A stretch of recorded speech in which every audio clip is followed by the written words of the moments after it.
Exam जो हमारी भर्ती प्रक्रिया थी वो 2020 सितंबर में हमारी हुई थी। अगर उस वैसे देखा जाए नियर अबाउट तो गहमर से 40 से 45 के करीब में लड़के सिर्फ एग्ज़ाम पेंडेंसी थे। अगर अलग अलग सेंटरों से अगर देखा जाए तो कम से कम नियर अबाउट 100 से 150 एआरओ जेडआरओ और रिलेशन कोटा की यूएचक्यू कोटा की भर्ती के सेंटर के जो एग्ज़ाम पेंडेंसी सब मिला के इतने थे। अब एक एग्ज़ाम में कितने लड़के थे वो आप सोच सकते हैं। एक सेंटर पे कम से कम 2-2 हज़ार 2,500 हज़ार लड़के 3-3 हज़ार 5-5 हज़ार लड़के एग्ज़ाम में बैठते हैं। हम भर्ती प्रक्रिया में 10-10 हज़ार लड़के पार्टिसिपेट करते हैं। वहाँ से हम लोग फिजिकल क्वालिफाई करते हैं, वहाँ से डिस्क्वालीफाई होते होते हम लोग आते हैं।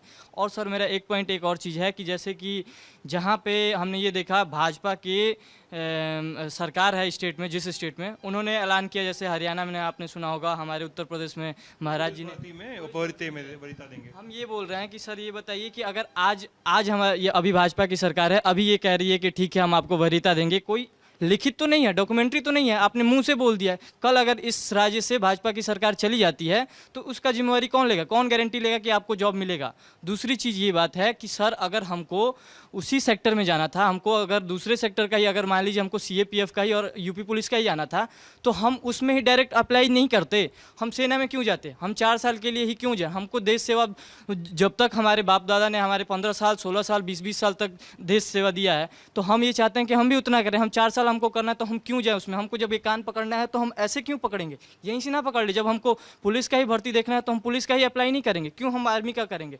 आपने तो हमारा जो एज क्राइटेरिया था वो तो सब खत्म कर दिया।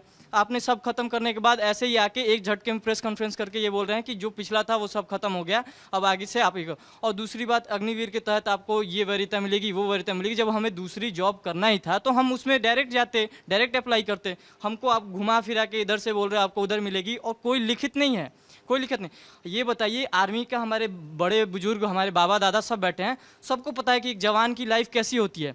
4 साल में आपको चूस लिया जाएगा, बढ़िया से रगड़ा दिया जाता है, हर चीज़ पे पनिशमेंट होता है। ये बताइए कौन सा ऐसा बंदा है, आप जितने भी लोगों से पूछेंगे कि सब जो आर्मी में रह चुके हैं या जो आर्मी का तैयारी करता है, वो एक बार तैयारी करने के बाद किसी और चीज़ के एग्ज़ाम कंपटीशन में बिठा दो तो उससे नहीं निकलेगा एग्ज़ाम।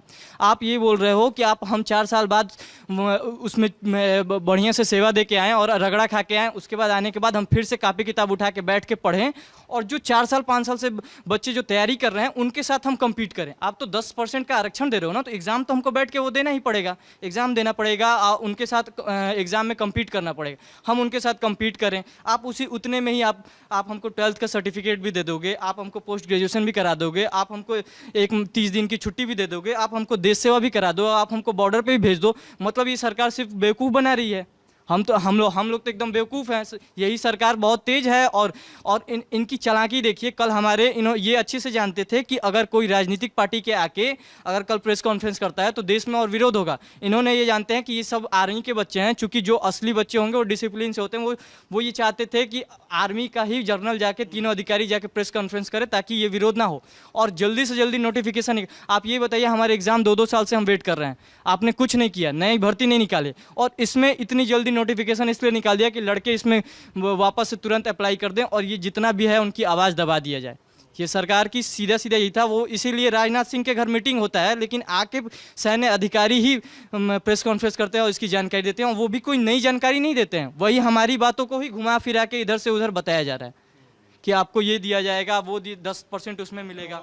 लेकिन ये जो बाद में बात हो रही कि 4 साल के बाद 11.5 पौने 12 लाख रुपए एक लमसम मिलेगा टैक्स फ्री, उसको लेकर ये मतलब वो पैसे की बात है, लेकिन फिर भी उसको लेकर क्या सोचना है तैयारी करने वाले लड़कों के मन में। इस पे भी मैं एक कमेंट देना चाहता हूँ कि हमारे बड़े दादा पापा सब बैठे हुए हैं, सब बड़े उम्र के हैं। आप इनसे पूछ लीजिए कि अभी जो प्रेजेंट टाइम में जो चल रही है एक सैनिक की सैलरी, वो 33,400 रुपये है। आपने क्या किया, उसको 30,000 का पैकेज किया, उसमें भी आपने हमारे पैसे को ही काट के 21,000 इन हैंड आप दोगे।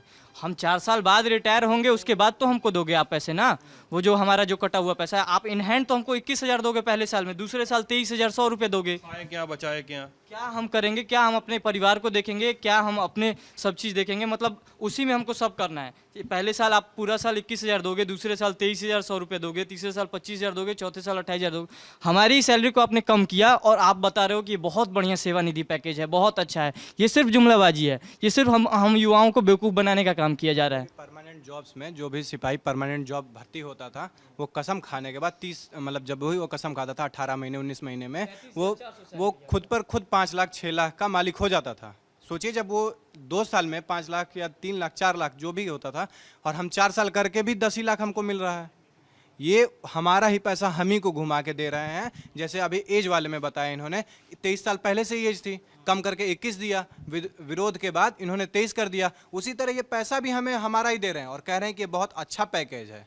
ये खुद को या तो बहुत चालाक समझते हैं या तो जनता को बेवकूफ़ समझते हैं कि कोई समझ ही नहीं रहा है।